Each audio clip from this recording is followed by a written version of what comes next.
Hey, everyone. This is Andy. Hope everyone's doing well.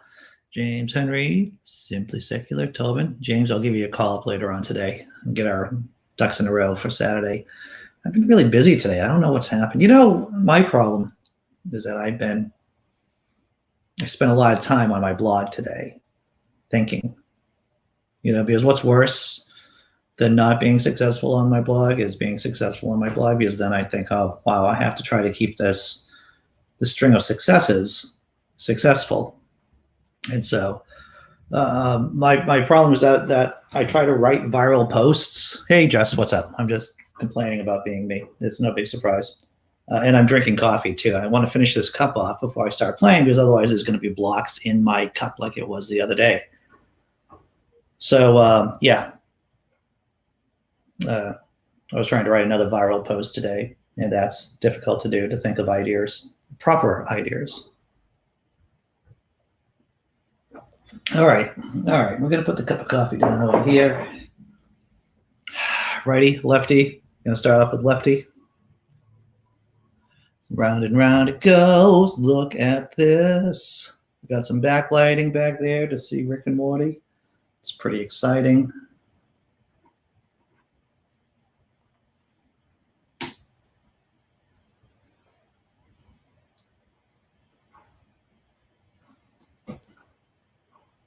So far, it's been a good afternoon. I went out for a walk earlier.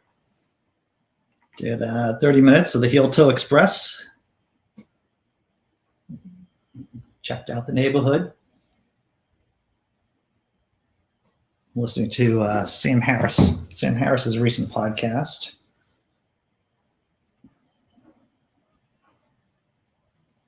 Trying to understand things. He was talking with a physicist. Turns out space has weight. Derek Cruz, how you doing? That's right. The empty void of space has weight to it, which makes sense. I mean, if you have virtual particles coming in and out of the vacuum, then I would imagine that it's coming out of something, even if it's nothing, and that nothing would have to have a weight to it. So empty space has weight. That was my takeaway from the half-hour conversation I heard on Sam Harris's recent episode. See, if I take this out, or I'm going to take it out.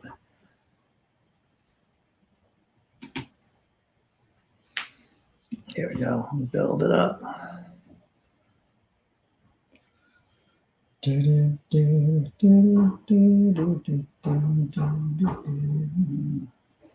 Left hand plays Jenga, right hand drinks the coffee. It's a 1-2 punch of some sort.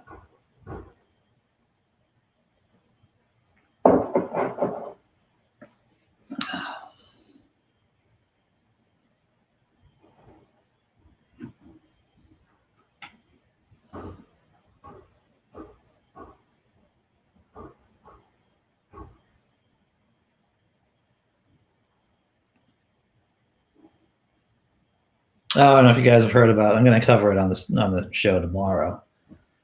But Marjorie Taylor Greene put up an anti-trans sign outside of her office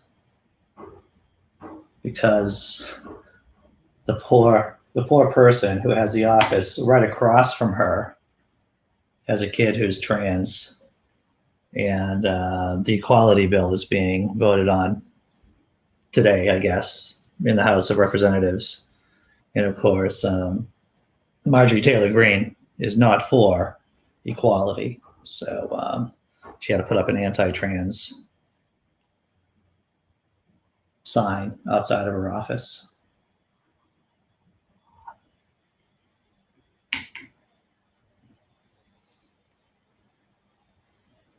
So who's worse? I mean, like, we're not talking, obviously Ted Cruz. I was going to compare Ted Cruz with Marjorie Taylor Greene. They're both trash can people. And obviously, Senator Ted Cruz has had a large, Just when I thought she couldn't discuss me more. I know. I was thinking about what should I write a poem about today, satirical piece on my blog, and then I was just going through the news cycle like I do. And then I saw that story. It's like, wow, she just a horrible human being.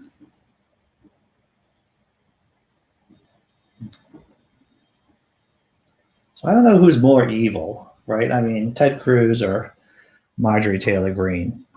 It's an interesting question. And I think there should be some kind of there should be some kind of algorithm, some kind of computer program to like weigh in all the evil acts and personality characteristics of various Republican senators and representatives. There has to be someone has had to have figured this out at some point. David Paul, how you doing? Well, that's what I would like to see. I'd like to see the math on who is the worst out of the Republicans in the House of Representatives and in the Senate right now. There has to be a way to compare apples to apples. That's all I'm saying. There has to be a mathematical way to compare the horribleness of people in the Senate to the horribleness of the people in the House.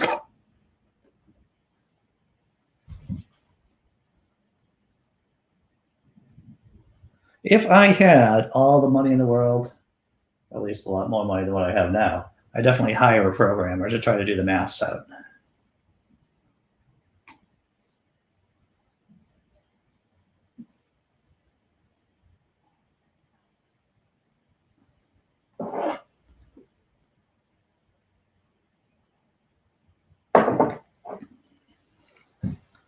The Dems and progressives need to learn to be mean. Well, they got to be aggressive. That's the problem with Democrats in general, as we've talked about many times here. And I tell you, my friends, I think we could speak in such a friendly manner and to each other, is that I tell you, the thing is about Republicans is that they're all from crappy states, right? They're all from red states. And red states have lower standards of living. They have lower standards of living than blue states. And that makes people mean and religious at the same time. Red states, failed states, make people mean and conservative and Christian at the same time. And you have representatives and senators from blue states where people are incentivized not to be dicks to each other as much, right? Because standard of living is higher. The population isn't as angry or mean. So we just create nicer, less aggressive people. That's my theory, at least. Is it worse if a person is bad enough to alienate a portion of the GOP? Yeah, or if they rally around a less worse idea? It's a very good question, Simply Secular.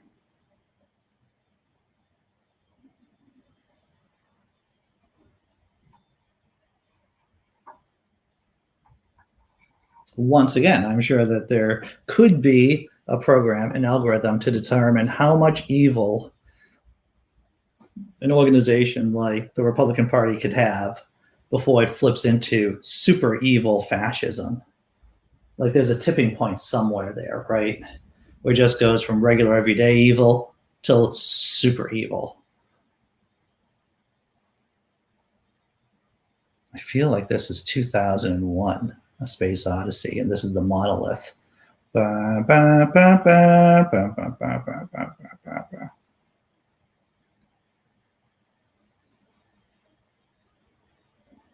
guess in that case, I'd be a chimpanzee throwing a Jenga block up into the sky.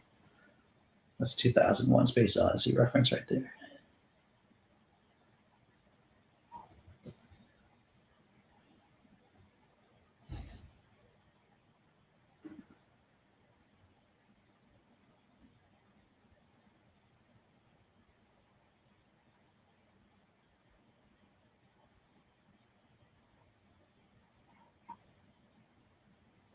So I am officially no longer, I'm out of my funk, out of my white bread induced hangover that I had this morning. Got some coffee, ate pretty well today so far, except for this morning. So, I've eaten pretty well so far. Went out for a walk, keeping myself on track. at this moment in time, America is not a nice place to raise your children. Well, true enough, my friend. True enough, James Henry. I would say that not all parts of the nation are the same, of course. I still cling to the idea that my little section of the country, as I'd like to refer to it, is as the Norway of America right here, Massachusetts. But I'll tell you this, I've had conversation. Does anyone playing Jenga every day make you a blockhead? Very good question, simply singular. But I have had these conversations with other people in Massachusetts during the Trump era. The conversation will go something like this. Let me get this block out first. So this is me. I'm me. Hard to believe. And this would be my buddy right here, this block, right? This block right here. I'd say, hey, you know, I think it's pretty tough with Trump and everything. You know, I think the whole country is going to go to crap. And my buddy, this block, said to me, well, you know, we live in Massachusetts. We're safe. Federalism and stuff like that. And I'm like, I don't know, block. I don't know, block. You know, federalism is nice and everything, but the power of the presidency is imperial. And I don't want to go there in this particular conversation, but you know, the Germans had the federated system too, had a federal system, right? Didn't go that far in the conversation.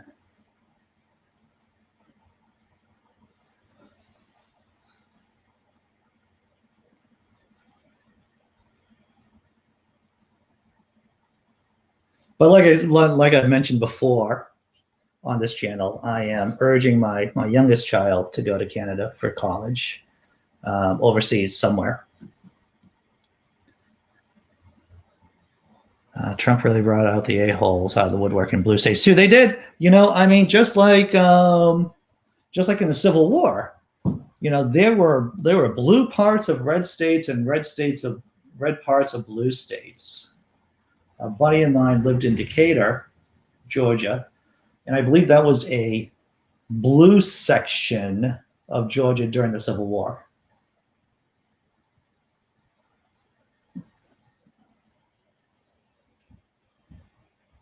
Blocky knows what it, well, blocky indeed, simply secular. In fact, I had this conversation with my daughter the other day. Well, she brought this up. She, you know, we were having dinner. The girlfriend, myself, and my kid, and Canada's not overseas. Thank you. But it could be on a whole nother war. In my defense, simply secular. It does seem to be like in a whole nother world. Excuse me. Just like Narnia is. I think I made this joke before on my blog. But it seems like to a lot of Americans, Canada is this faraway place that is like it's like Narnia, right? A place where things are far more workable than they are here, and you almost think it's a mythical place. So my kid was talking about, oh, you know, is it really important for me to go overseas during for college? And it's like, oh yes, my friend, it is important, because you see, it's about degrees of freedom ultimately, right? It's about degrees of freedom. If you're here in this country, right after college, you've built up relationships, and you're far more likely to stay in the country after you get out of college. And if things go south or things go sideways, you're more likely to be trapped here. However, if you go to school somewhere else than the United States of America, Canada, or a place overseas, see, cleaning up my language here, then at least you have more degrees of freedom. You have more choices. Yeah, and that's the real danger, I think, is for people to be complacent now that Trump is out of office. To act like things are back to normal again. It's like, oh no. If Canada wasn't so cold, I would seriously consider moving there. Yep. Fair point. We are different in many ways. That's right. You can make a very good, and this comes around every July 4th, of course. You can make a very good argument here in the States that we would have been better off as a British possession. Of course, then you go into alternative timelines,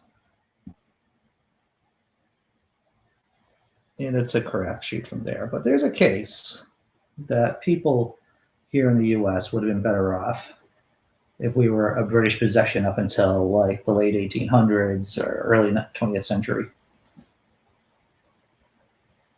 That were a financial option for me, I would be making that move too. Yeah, for me, it's really my kid and my kids, plural. I have two, and so I don't want to get out of Dodge without making sure that I've done my job, so to speak, and help them out as much as humanly possible, especially my youngest one, to get out of here.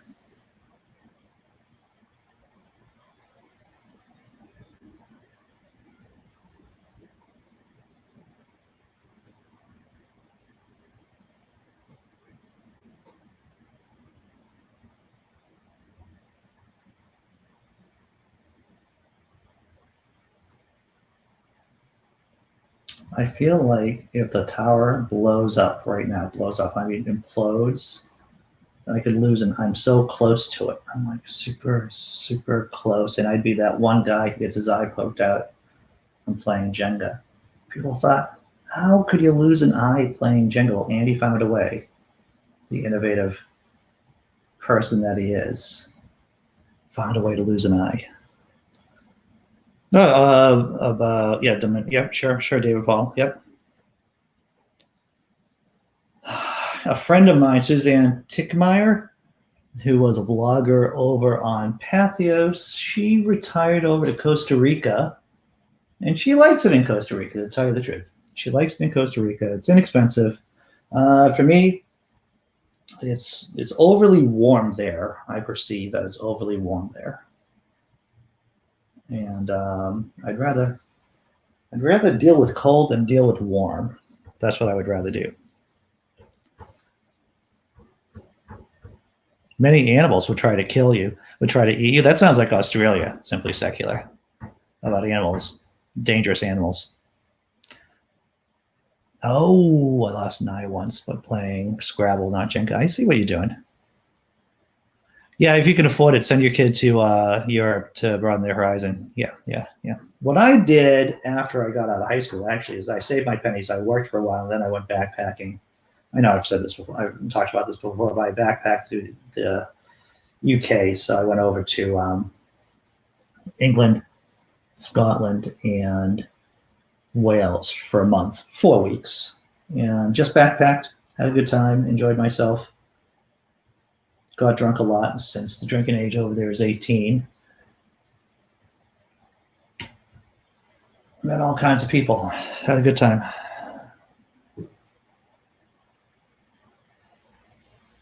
I am lucky is that both my kids have been over to Scotland a number of times, in England, of course, because they have family over there, in-laws. Her side of the family is from over there, so they've had some exposure to life outside of the country. Tower building, that's what I'm doing. Look at that. Look at that. It's a majestic view today. That's what I think. I think it's a majestic view.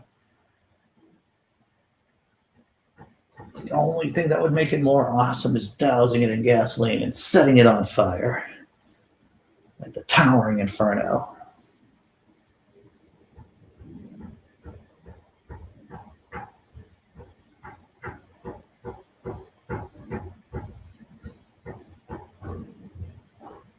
What I have to do, to tell you the truth, simply secular, I need to grab myself a Scrabble game. Because I feel like that's a game I can probably win against my girlfriend, because I know all the cheap tricks, all the two-letter words. Not all of them, but a good amount of them.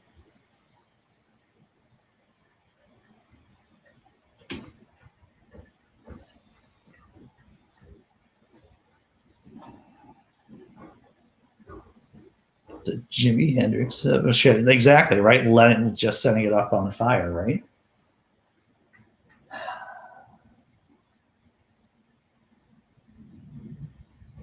Oh, you heard that? Okay, all right, girlfriend. Yeah. You weren't supposed to hear that about my plan to dominate our Scrabble games.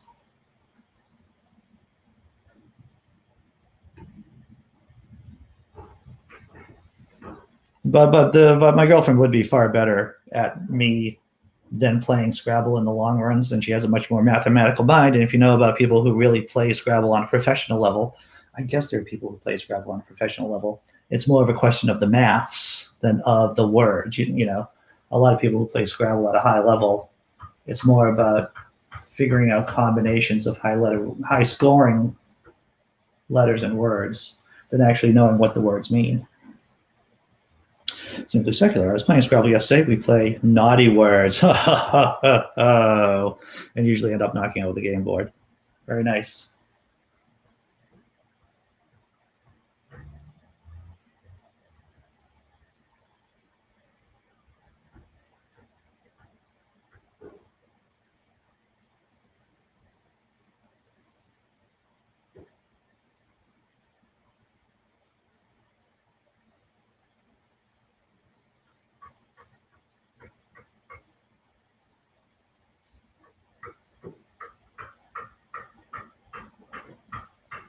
I don't know. This is the point of the game where I start complaining about there aren't enough loose blocks.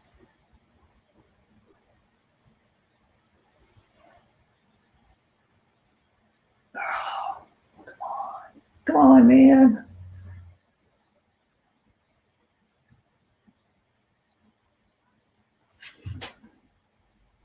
I am happy about the tower so far. It seems fairly stable. It's not as wobbly as my other towers.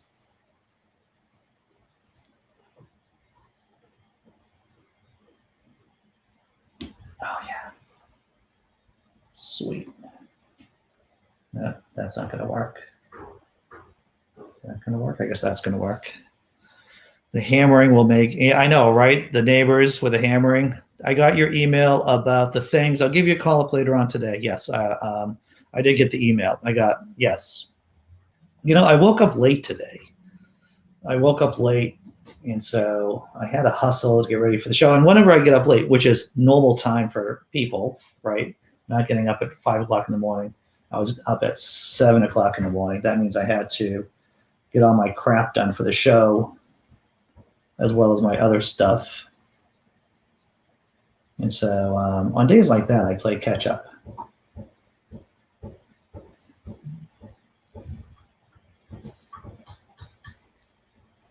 Alrighty.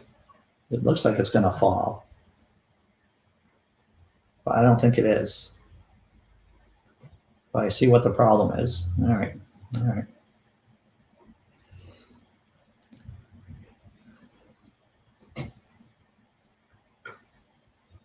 Yeah, out of like the million things I want to do in the course of a day, I do like maybe 3 or 4 of them. Like do the morning show. I know I have to do that every day. What else? Do the blog. I know I have to do that every day.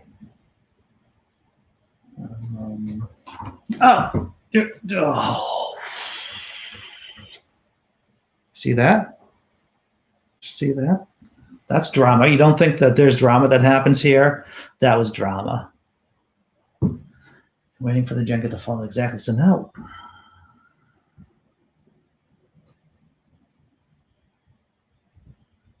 All right, I'm going to leave it the way it is. I know, right? I think it would be cheating if I tried to recenter it. And it could fall anyway, even if I try to recenter it. So I'm going to make the best of the situation, right? I'm going to make the best of the situation and gently get this block out of here.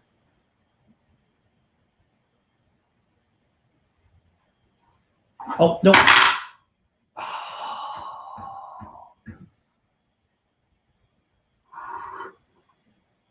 Wow.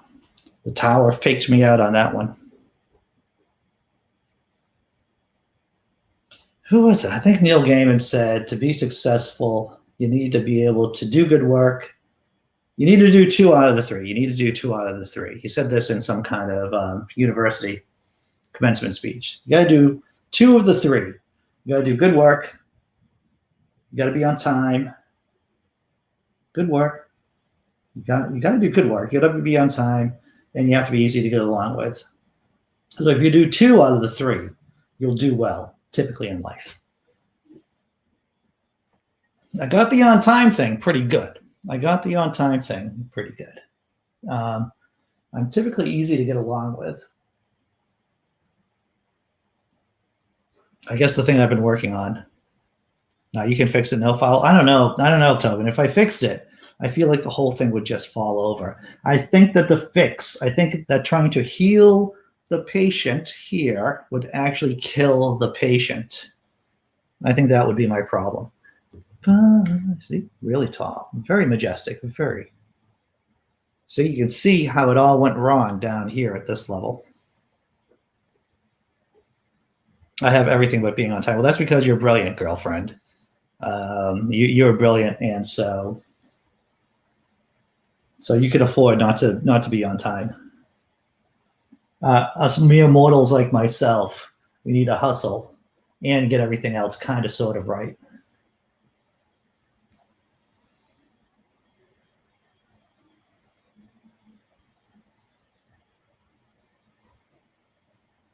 See, now I don't know.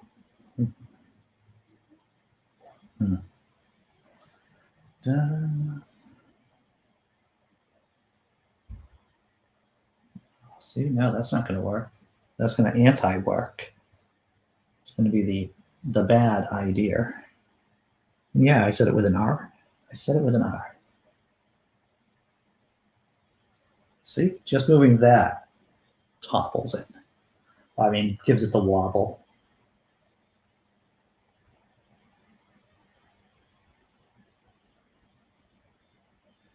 All right.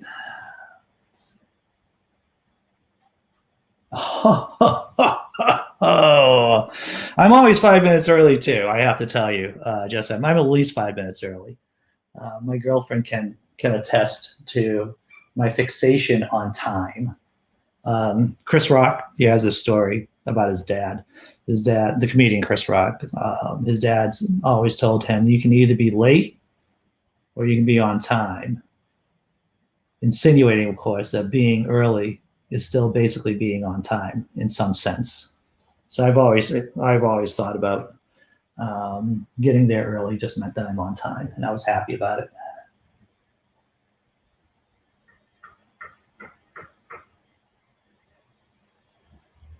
Look at that.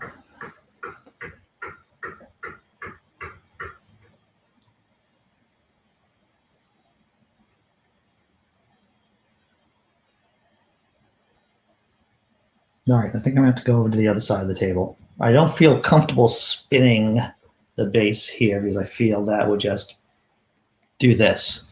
So I'm gonna go around the other side of the table and try to, unless I can work on this. Yeah, I don't think this is going anywhere. I don't think so. So I'm gonna go around the other side.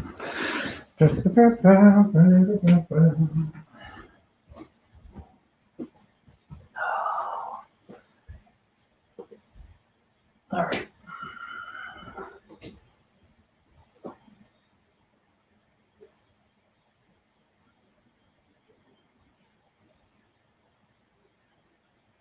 No, that's not going anywhere either.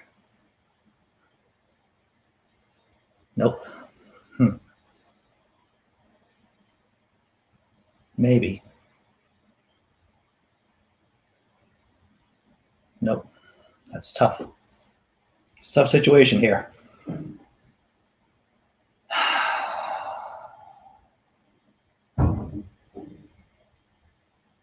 Yeah, that's not going anywhere. Except down.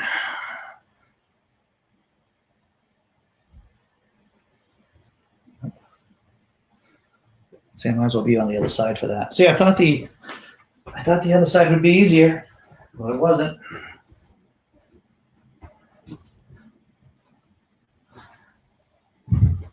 I think there's some kind of life lesson there. I don't know what it is.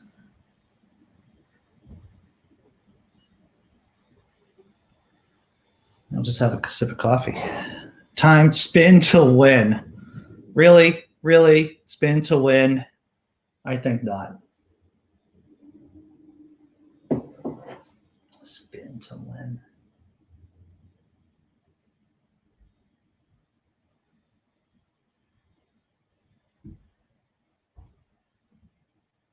I don't know if anyone's, well, by the way, yes, I'm surprised as much as you are that the tower hasn't fallen yet. I don't know if any of you have heard about the Harry Potter, the Christianized version. In other words, I saw this and I saved the link. I might make a video about this later on, like one of the shorts, about a Christian who rewrote Harry Potter to be in line with Christianity, like a Christianized, kind of like how you have Christian rock. This would be the Christian version of Harry Potter. I'm going to read the article later on today and check it out. It seems pretty absurd, the idea of that, because a lot of evangelicals had a fit when Harry Potter first came out. Thank you. So I remember reading or hearing about a lot of evangelicals having a problem with when Harry Potter came out, about all the wizards and their whole. But I didn't know that there was a Christianized version of Harry Potter. So I'm gonna take a look at the article and see what it says, because I'm intrigued.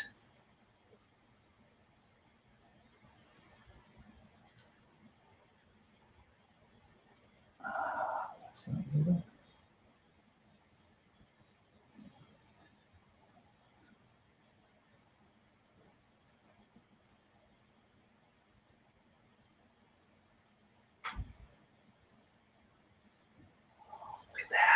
Look at that.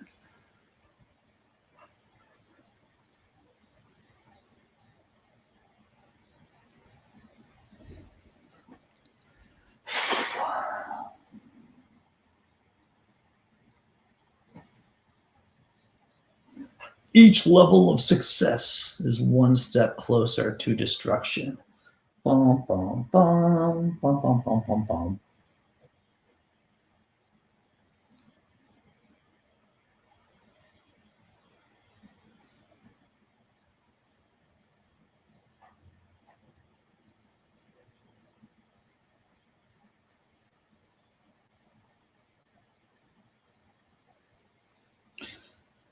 Yeah, Christians like to put a spin on everything cool and make it annoying. That's right. It's so true.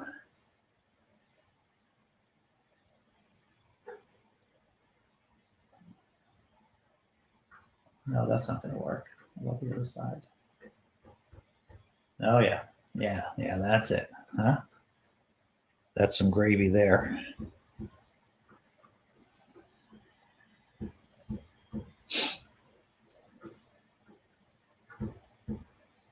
I'll tell you what, I'm going to make a confession right here. I think I'm not getting COVID fatigue, but I'm getting COVID variant fatigue. That's what I am. It's getting confusing. I'm going to have to ask my girlfriend to do a spreadsheet about COVID variances and which one, is like super bad and which one's only kind of bad, because there seem to be, yeah.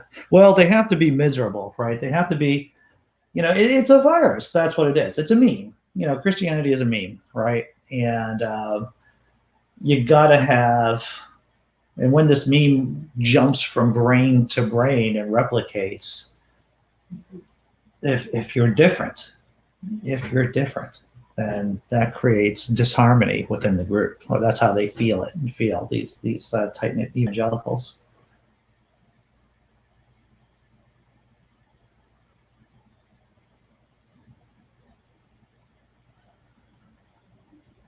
But yeah, so what I was saying is that I have COVID variance fatigue. It's like I can handle the idea that there are brain flesh-eating zombies out there, and that would be pretty easy for me to wrap my mind around. But to tell me that there are like 50 different varieties of zombie flesh-eating, critters.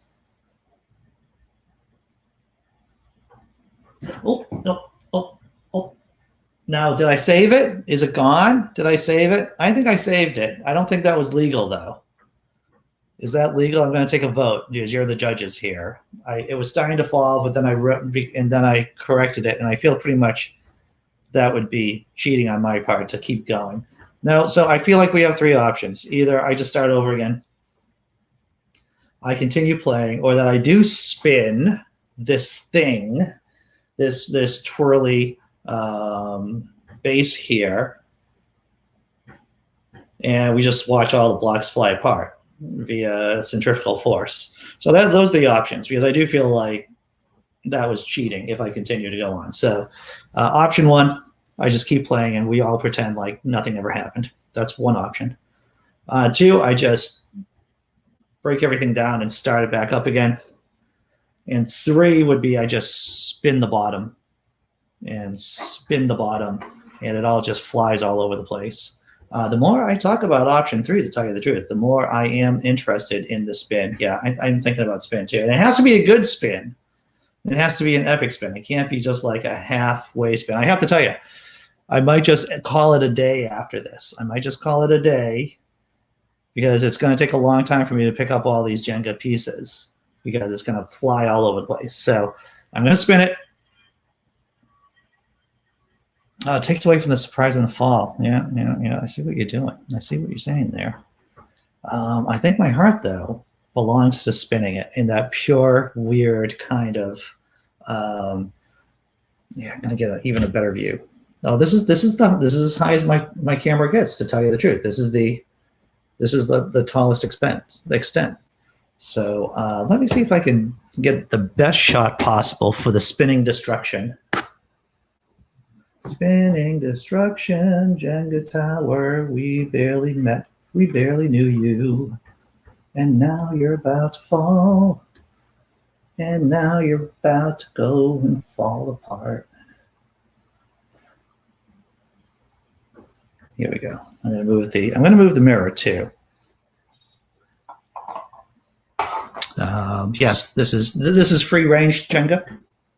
Free range Jenga. That's what we have right here. I want to actually put this up on a base. I'm really putting way too much effort in this, and that's how I am. I just like putting way too much effort in things that probably I don't need. All right, so on the count of 3, I'm just going to spin this mother effer, and it's just going to fly all over the place, and we'll see what we can do about that. I do feel like I want to get it higher, though. Maybe we'll put it on a Harry Potter book. That's appropriate, right? We'll put it on one of the Harry Potter books. See if we can get some extra elevation. Extra elevation. Here we go. Oh, look at that. Look at that. It's like right up from high. Eagle eye view. A godlike view, actually. Well, who are we kidding? I'm just going to hold it like this. All right. It's a science project. How will it handle the spin? I think poorly. 1, I'm going to give it a good spin. 2, 3. Oh, spun out of control. Well, I feel like we just hit a new creative high here, even though we just destroyed the Jenga tower. I feel like the level of art and creativity just went through the roof, even though we destroyed the Jenga tower. Harry Potter and the centrifugal minstrel. I like that. I like that a lot. It was satisfying. I found it to be satisfying. So that's me for today. I'm going to check out that Harry Potter article. Maybe I'll do another comedy short. Maybe. Possibly. We'll see what happens. Thanks for your support, all of you. Thanks for showing up. I'm going to do the same thing tomorrow. 9 a.m. to 9:45, 10 a.m. And injustice of it all. It's so unfair. It's like the comet hitting the planet. The dinosaurs. There go the dinosaurs. There goes the Jenga tower. Act of nature. Not an act of God, though. I can say that pretty confidently. All right, everyone. Take care. Be strong. And away we go.